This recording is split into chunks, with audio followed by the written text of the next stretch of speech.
Welcome to JustWannaQuilt, a research podcast coming out of Tulane University Law School, where we explore all kinds of things, stories about quilting, tools, field trips, maybe some famous quilters stop by, and, of course, a little bit of copyright thrown in just for fun.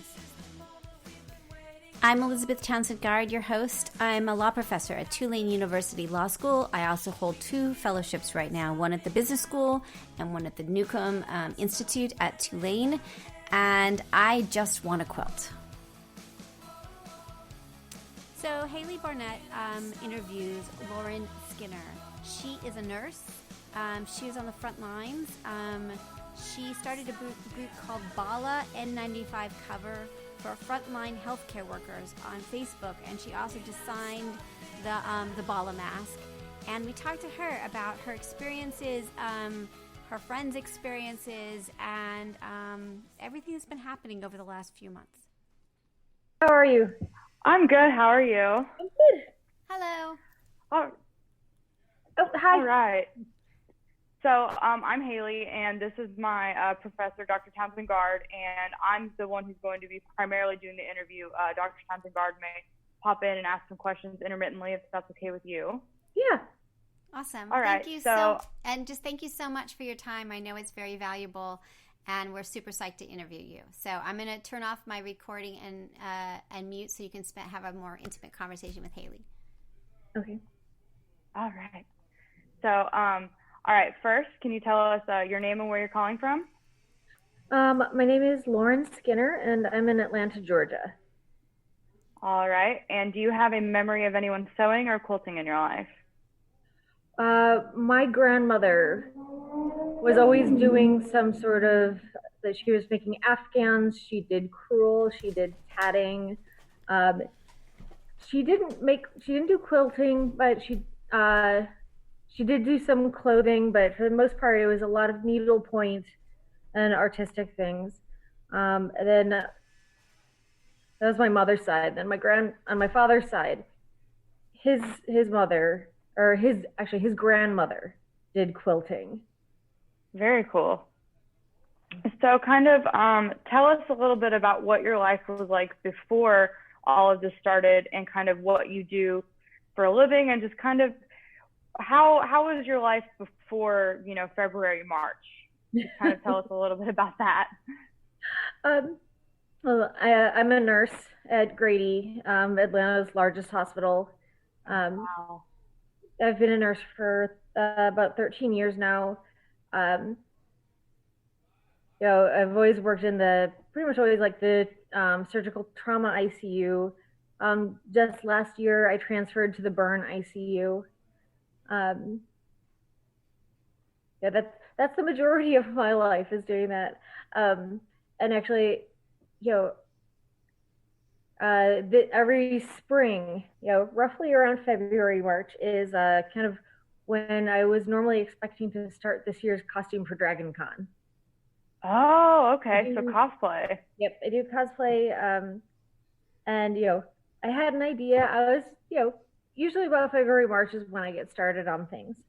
I take the fall off. And so, yeah, I was starting to get into that frame of mind that like, okay, time to go down into the basement, wake up the sewing machine, that kind of thing. Okay. But, not for what I was thinking it ended up being used for.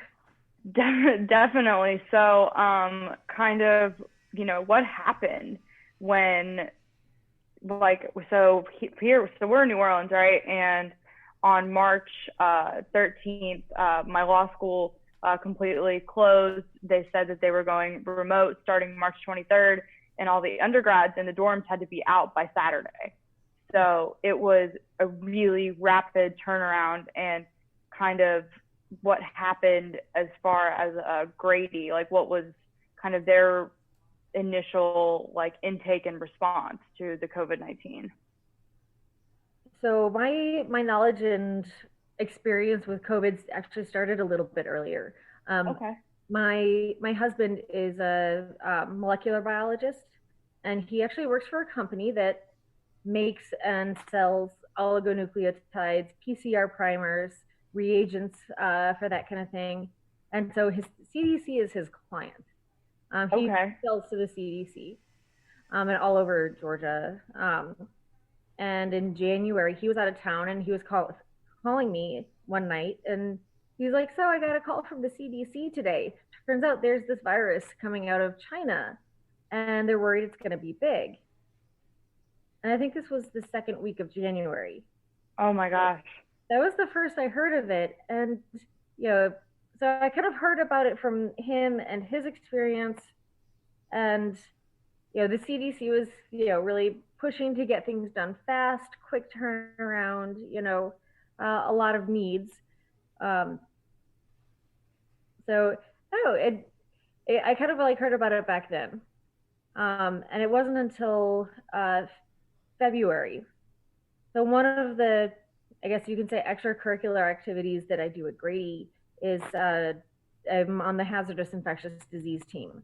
So I actually trained, we have a special containment unit that would be used for Ebola patients or anything contagious of that level.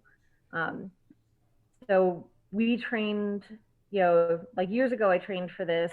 We have to do donning and doffing practice every so often. I've actually done work with both the CDC and Georgia State, doing testing of our procedures and our protocols. And that's run by Barbara McLean, who is a internationally renowned hemodynamics expert, nurse educator, all around badass. And, so she runs that. And, she's kind of taken me under her wing. She's very knowledgeable and I've learned a lot from her. And it was in February that she calls, the couple of us from the team together. She's like, we've got to meet. We've got to talk about this. And, she was saying that, once again, this is going to be big. No one's talking about it yet. It's not here yet, but it's going to be, and we have to be ready.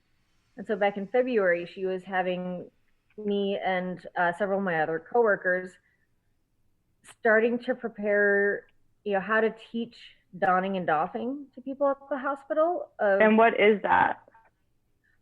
So, when you're taking care of an infectious patient, we have contact isolation, we have droplet isolation, which is usually what we use for flu, respiratory isolation, which is for tuberculosis.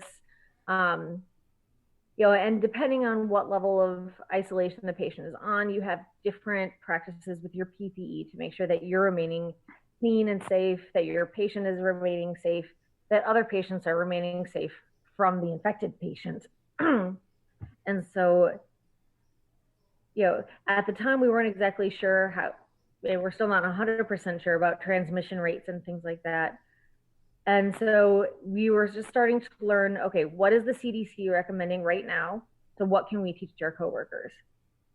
And as it started to hit Grady, we had our first patient. And at that point in time, we were doing a 2 nurse to 1 patient ratio.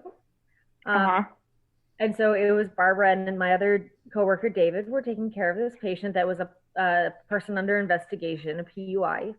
And they were kind of taking turns where one would be in the room taking care of the patient in, gown, gloves, mask, bonnet, booties, face shield, everything. And then a second nurse was there to assist if needed. And then they assisted each other with the doffing, making sure that they took all the PPE off while, minimizing contamination. Obviously that 2-to-1 ratio was never going to last. As the COVID population exploded, but throughout, it started in the end of February, but throughout March up to the beginning of April, the 4 of us, it was just the 4 of us for the entire hospital. We were dedicated to going to every single unit that had a positive patient or a person under investigation, every single unit, every single shift, day and night, going in, checking up with them and doing donning and doffing training. And also letting them know what has been updated since we were here this morning, because it was changing all the time. Yeah. And trying to keep them updated with what the CDC was saying, what Grady was saying. So yeah, in addition to our regular shifts throughout March, I'd finish a 12, 13-hour shift in the burn unit, and then I would start hitting 6, 7 different units. And at that point in time, it was new, it was scary, the communication was not there, and nobody really knew exactly what to do in terms of PPE. So there were times when I was there until 3 in the morning training these units. Wow, that's crazy. And actually, I'm so glad you brought up the PPE, because one of the reasons why I sought you out for an interview was I had seen it's the BaLA cover. So kind of tell me a little bit about how that was born. I guess let me back up. Tell me a little bit about like when you realized the PPE shortage was going to really get bad, and kind of how the BaLA was born and what it is, I guess. So the CDC guidelines eventually said, so we're going to have to wear the N95 respirators, because although it's technically droplet transmission, it does remain in the air during aerosolization of secretions when you're doing procedures that cause aerosolization of secretions. So if you've got a patient on a ventilator, a CPAP machine, suctioning, bronchoscopy procedures, anything that can blow those secretions up into the air, they can remain suspended for an extended period of time. So technically it's not respiratory, but we wear N95s when we're in the room, because it almost acts like that in a way. And so because we already knew back then that we weren't going to have enough N95 respirators, and we were suspicious that there wasn't going to be enough PPE in general. I know hospitals Definitely keep confirming, oh, there's no PPE shortage. They said that then, they said that now. The original guidelines was that you would wear your N95 respirator, but in order to protect the outside of the respirator, we were going to have to wear a surgical mask over it. And that meant, you would come out of your COVID patient's room, remove the outer surgical mask, and throw it away, so that then, the outside of your N95 was still clean, and you weren't going to then wear it into another patient's room and possibly infect another patient. And the surgical masks are much cheaper and easier to come by than the N95s, but even then we were starting to struggle. If you go in and out of a patient's room 12 times, that's 12 surgical masks. And if you have 4 PUI patients or COVID patients, you're looking at a lot of masks. Yeah, definitely. And Barbara, it was Barbara's idea. She knew from the get-go that there was going to be a struggle. And so she, one night, after meeting about the PPE training and everything, she said that she wanted to create a cloth mask that would cover the N95 and create that additional layer of protection, because she knew that the surgical mask covering was going to be an issue. She said that her husband had a template and he was going to send it to me. He sent it to me, and it was basically an egg cut in half. And like, Barbara, this is not how sewing works. And so, I started to look online. I looked on Etsy at a couple different patterns, the pleated pattern. And the biggest thing is that everything I tried, like, we didn't like the pleats because it basically created pockets for holding secretions. And the other ones, they just weren't large enough to cover the N95 mask. And we wanted it to cover all the way from the top to the bottom. And it took a couple tries to finally find something that was big enough, that was going to be fitted enough, top, bottom, left to right. And then, we wanted ties, not elastic. Yeah, not the elastic. Yeah. So basically I gave up on the Etsy patterns and just created my own. It was on the fly. I got one of my friends who's also a cosplayer sewer, but also a web developer, and to assist with making the initial PDF. I was literally on my phone driving to work one morning, trying to dictate the instructions to Google, so that I could send it to Clara and hopefully get that PDF out as soon as possible. So it was less than 2 days from when she asked me to do it to when we put our first pattern out. Wow, what a turnaround. Yeah, that was after work hours. So. Yeah, wow. I bet, and like, I bet you're just like, how are you doing personally? Are you exhausted? I mean, kind of, how are you feeling right now, especially with Georgia starting to reopen? You know, throughout March into April, doing all the PPE training while trying to work got to be a little ridiculous. At one point in time, I worked over 100 hours a week.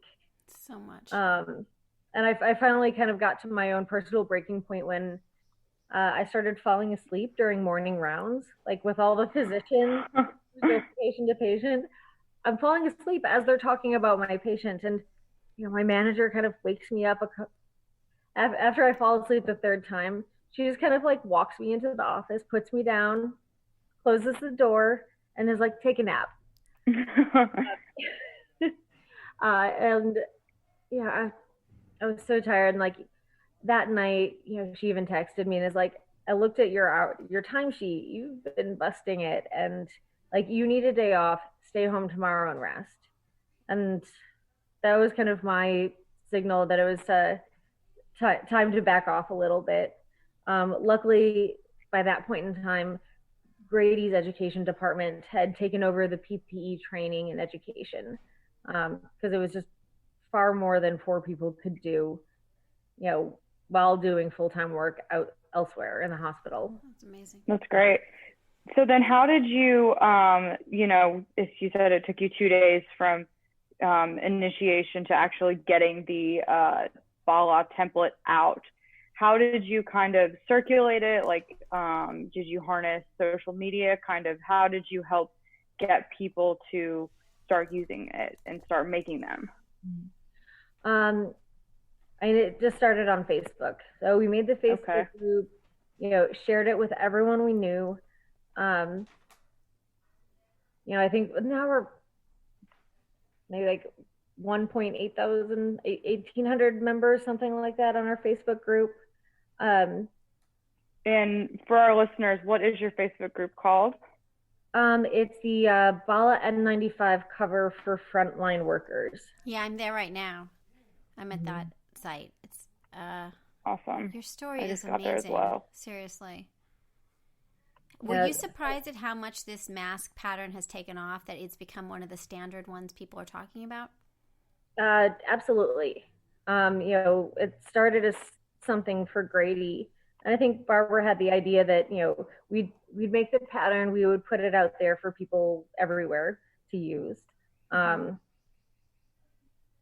know, there's the other group, Sewing Masks for Area Hospitals, that is, you know, making a couple different masks and covering hospitals all over Georgia.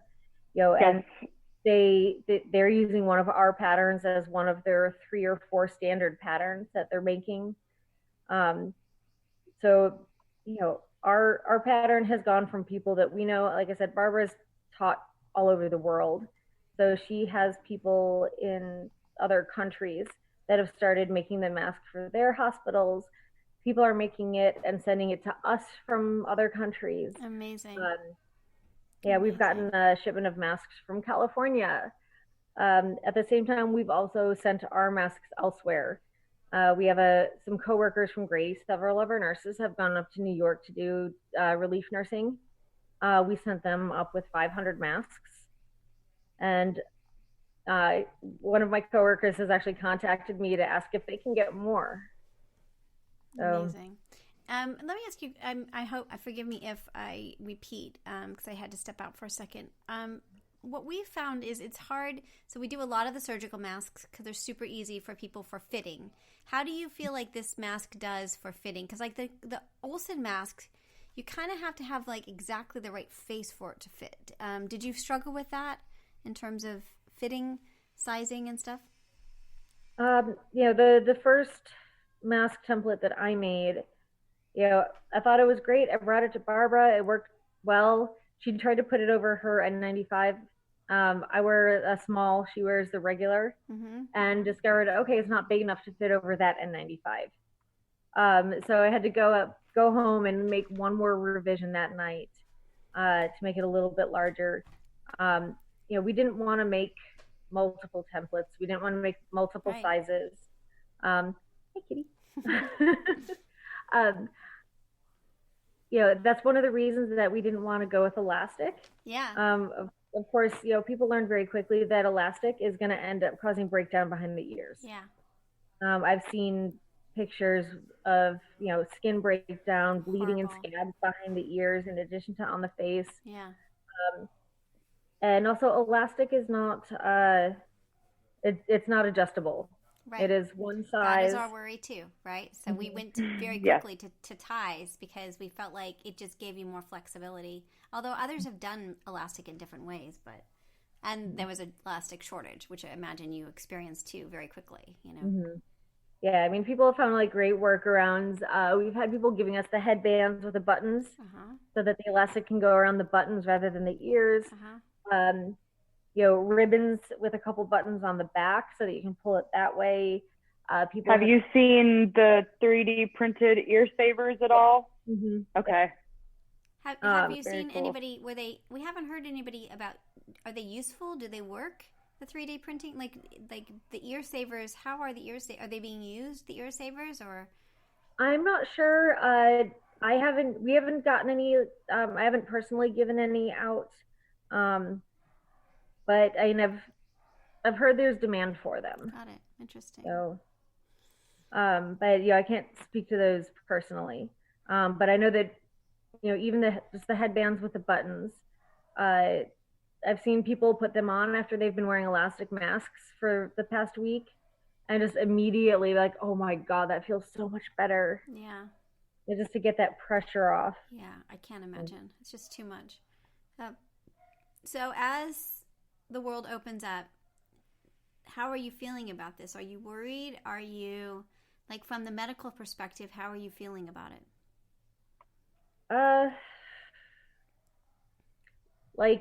Cheap labor, basically. Reopening Georgia, like social distancing, that kind of thing.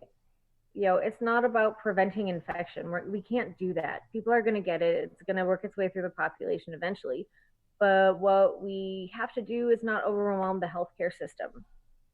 I know there's other hospitals, smaller hospitals that have nurses that aren't working because they don't have the patients. But those are hospitals that are dependent on things like elective surgeries.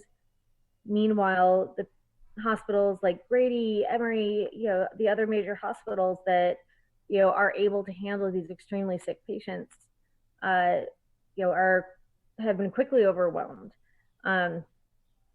We started off with having one floor unit and one ICU unit where we would put the COVID patients, and that has quickly expanded to four floors, 2 step downs, 2 to 3 ICUs, and we try and keep them all cohorted, but it's quickly expanding.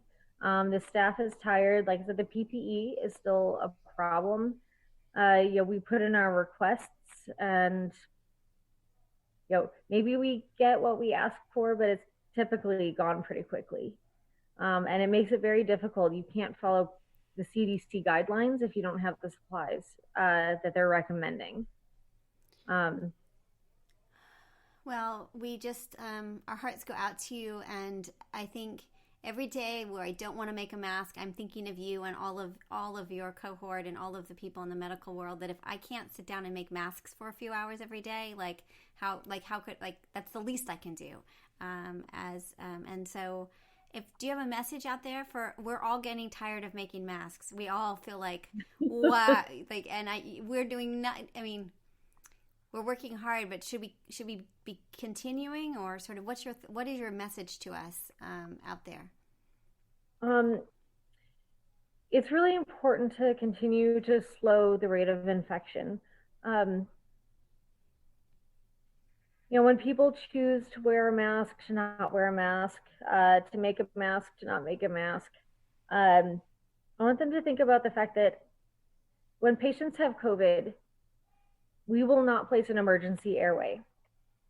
That means if somebody's having respiratory difficulty, they have to make a decision early on. Do they want to be intubated? Do they want to be put on a ventilator or not?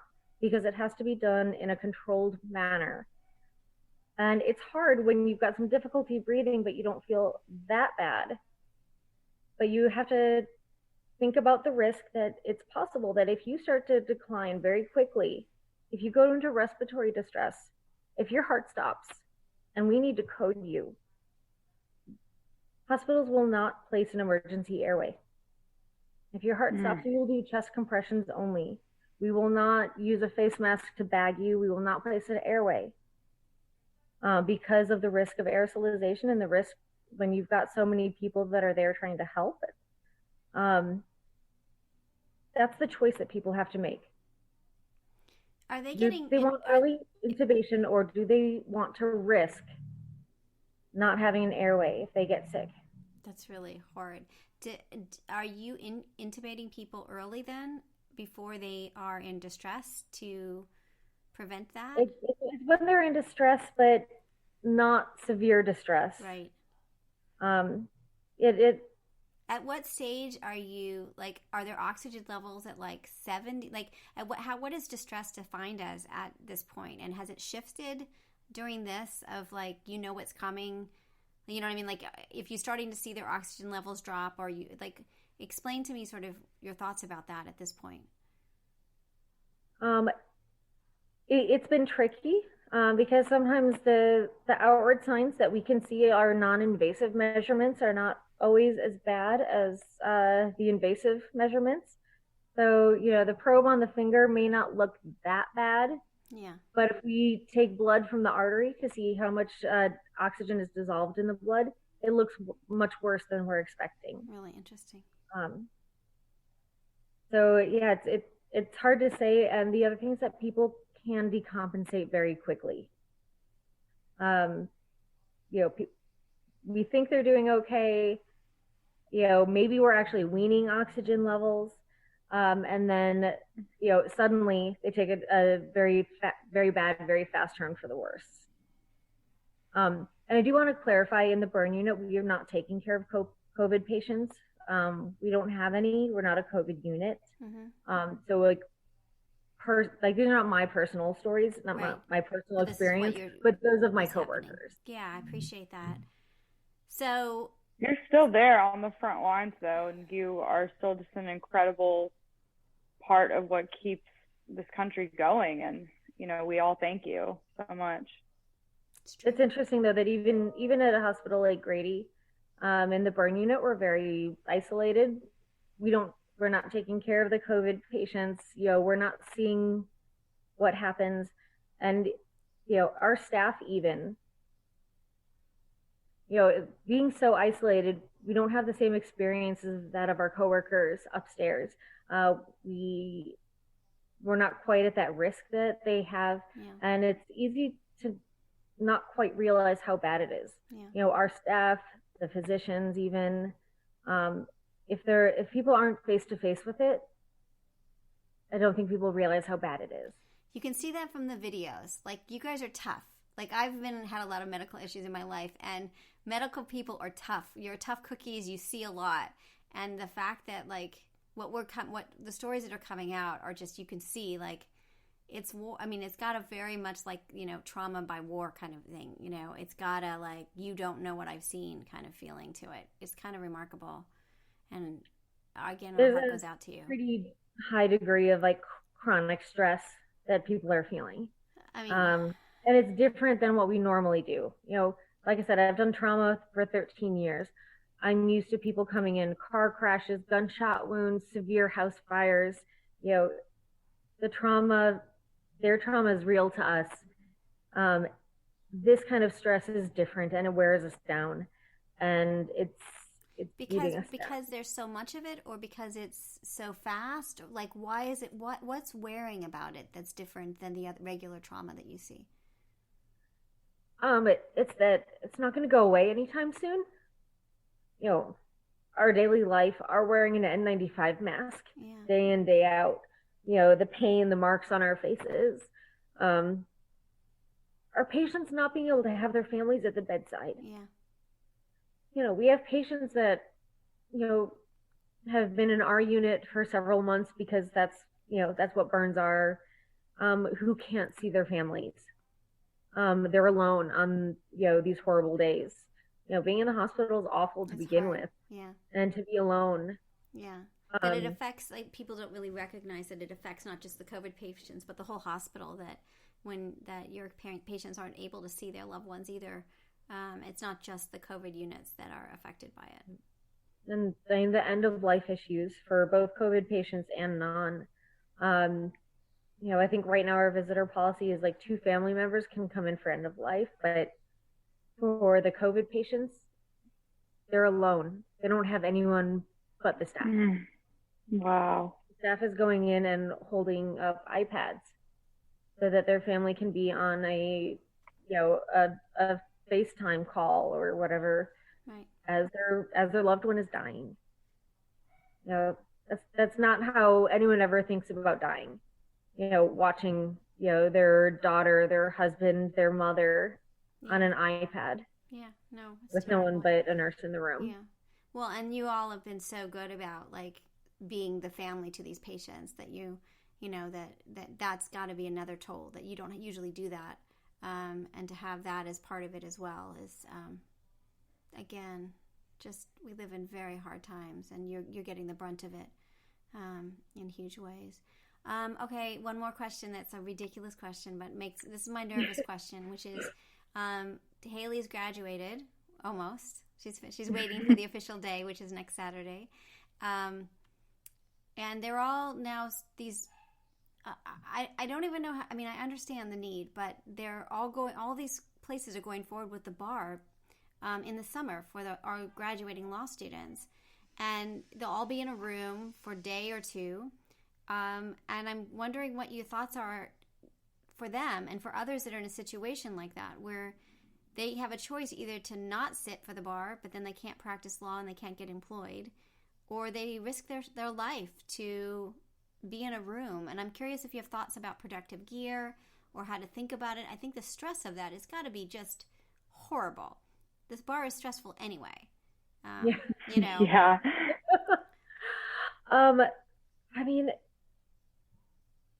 I think that's the choice a lot of people are having to make, when it comes to going back to work. Yeah, exactly. Oh yeah. People in Georgia are, now that their work is open, they don't have the choice to stay home on unemployment anymore. But is it safe to go back to work? Right. Is exactly. it safe to sit for the bar? And you've been doing this for months, that you're going to work even though it may not be safe. And so that's why I was wondering what your thoughts are, and both physically how to think about it and also mentally, emotionally, I mean, honestly, it takes time getting used to wearing, PPE, such as like the respirator. It's uncomfortable, it hurts, it's hot, condensation builds up on your face underneath it, and it's tiring. It adds another level to your exhaustion just having to wear that mask. And I can't imagine having to try and sit for the bar with that. A test is pretty stressful. It's long. It's an endurance race.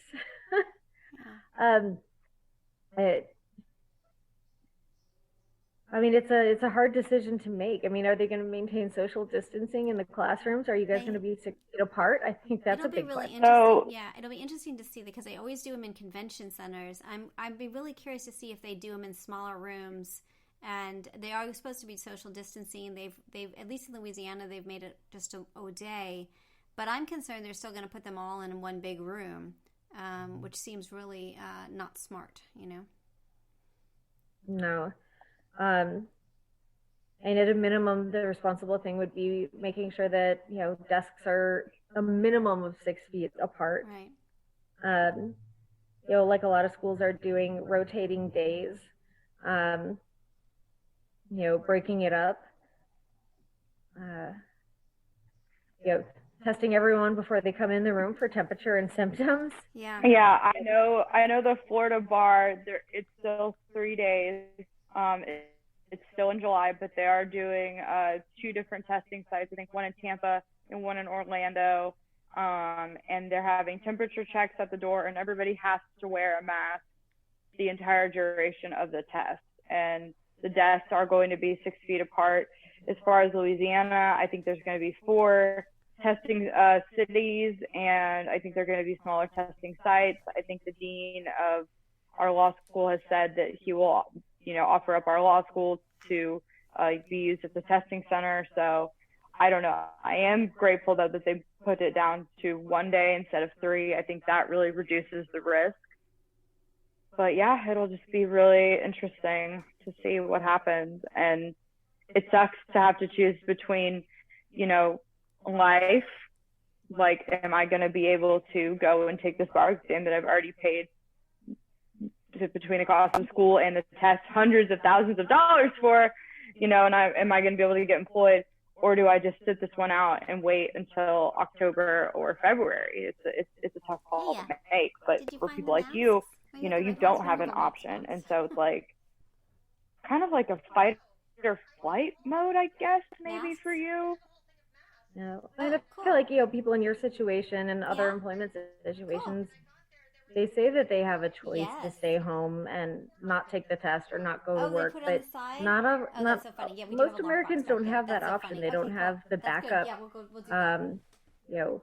whether it's like funding, savings, and we can't wait to eat the yummy food. You don't have so great. Rent. If you don't have the money to eat, you don't have an option. Yeah. Totally. And the guy. And for the people that have to go back, it's hard because if you wear a mask, you're protecting others. My mask protects you. Your mask protects me. So if you've got people around you that aren't wearing a mask, you're the one at risk, not them. Yeah. Which is very frustrating because you're counting on the goodwill of others. But I mean, for everyone that is having to go to work, to go into their bar exam, practice wearing a mask at home before you have to go and do it 8 hours for a test or for work, because it takes getting used to. Even the masks. Yeah, no, that is great advice. I'm gonna have to do that when I start prepping here in a couple of weeks. Oh my gosh. Well, thank you so much for your time and just sharing your story. And I think that you're incredible for making the BaLA mask PDF so readily available and for using Facebook. And we actually interviewed someone from sewing masks for area hospitals in Atlanta last week, and like they're doing amazing things. I think that's what's coming out. They're putting out so many. It's amazing.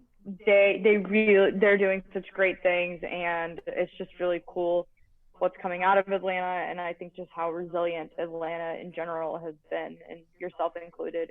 And we just cannot thank you enough for your time today and for just sharing your story. And we wish you the best as you continue to just fight this thing. It's unfortunate, but hopefully there will be an end. When, I don't know. Yeah.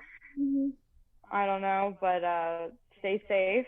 Thank you. And I would recommend, there's another group that started out of Atlanta called the ATL Seamsters. Okay, ATL Seamsters. Mm-hmm. It's like Teamster, but with an S. Okay, yeah, I like that. The founder, Jesse, started, just by seeing the mask project for the BaLA mask and for sewing masks for area hospitals. And, she's a seamstress and she works for the film industry. And, it started with a masking project, but she's moved into providing meals, helping provide food for people who are quarantined at home. She's expanded into other states now. It's, again, 100 all volunteer driven, donated fabrics, donated foods, donated hours and manpower. It's another group that gives me a little faith in humanity during this. Very cool. That's awesome. Well, I hope that, if you get to bust out your sewing machine for your cosplay costume once sooner rather than later. Next year. Next year. Yeah, for now, I'm making masks. That's probably not going to stop. But you'll never forget it. But one thing that we are really focused on is kind of the cultural preservation of what's happening. And one thing that we would really appreciate, if you're willing to do it, is just to send us a sample of one of your BaLA covers. Absolutely, yeah. Okay. Let me get your email so that I can just email you the address for it to be sent to. What is your email? It's Lauren, Lauren, C as in cat, Job. So Lauren C. Job, or Job, that's my maiden name, at gmail.com. All right. Thank you very much. Thanks so much. And Dr. Chandra, any last words? You cool with us posting this? Do you need to review Yeah, it? absolutely. Yeah. Thank you so much for your heartfelt conversation, and I think it's so meaningful and just amazing. And we hope you stay safe, and come back and talk with us if you want, anytime, if you want to, in the next few months, sort of give us an update of how things are going. We will be thinking about you. Thank you. Awesome. Thank you. Thank you. Bye. Bye. So you've been listening to JustWannaQuilt, a research podcast coming out of Tulane University Law School, and I'm Elizabeth Townsend-Gard. If you like this podcast, keep listening. Also, we have a Facebook group. Come join us. We talk about a lot of things. We also have an Instagram account. And of course, most importantly, I really hope you get a chance to quilt today.